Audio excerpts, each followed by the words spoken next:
Obviously, next week, just need a tie to win it, and they're without Omar Gonzalez. Is that a situation you'd have settled for when you were talking last night? No, I think we always knew that this game was going to come down to the last one. I think that they'll tell you the same exact thing, and it'll be a great scene next week, and the biggest game in our history now. We've had a couple Open Cups and things like that, but now this truly is to capture a Supporter Shield is the biggest game for us, and this is the biggest piece of hardware that we've been the closest to. So next week will provide its own challenges, no matter who comes into the game. But we've got to be tactically aware that they're going to be pushing because they have to win. And for us, we've got to be smart and be patient, be methodical, like we were tonight. Maybe the chance comes, 69th and the 74th, whatever it is. We've got to be ready for a battle next week. You mentioned patient there, and that was one thing of tonight's performance. Even at 2-0 down, there didn't seem to be no one pressed the panic button. You kept plugging away. Is that something that has been worked on? Yeah, I thought the guys did phenomenal tonight in being patient, letting the play develop, and being good with the ball. In the first half we had a number of chances, so there's no reason why in the second half it doesn't continue. So the guys were, like you said, they were patient, they were methodical, waited for their chance to come, and when they did, they buried it. And we also had a couple chances before that even. And maybe on a different day it's 4-5-2, whatever it is. But tonight a gritty come from behind tie, and now we got a big one next week. Coach said that he pulled you off because of the card accumulation thing. Were you aware that was coming? Yeah.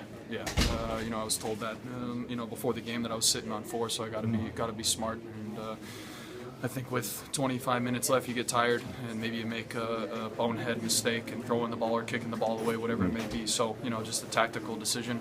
And sure enough, we scored 2 goals in 2 minutes after I come off. So, get from that what you will. But those aren't connected in any way, are they? Could be. Who knows? The genius of Ziggy.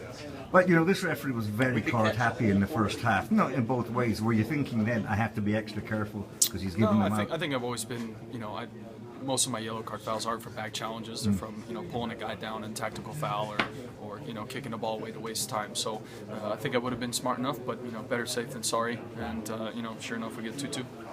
So again, when you see your number go up, is there a sense of relief that you'll be back next week for the big one? Yeah, of course. But I was a little bit surprised at that time, 65th minute. That you see your name up there. But at the same time, it's coach's decision. You live with it, and you get ready for next week now.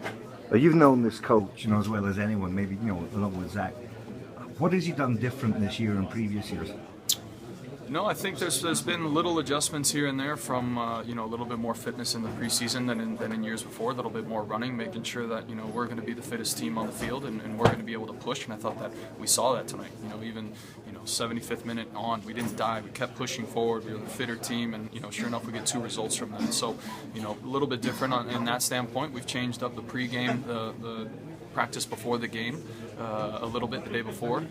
So maybe these little changes get guys turned on a little bit, and maybe that's why the wins are coming. But you always have to make adjustments, whatever players you have. So maybe if we had the same team as last year, things don't change. But those little adjustments maybe help us moving forward.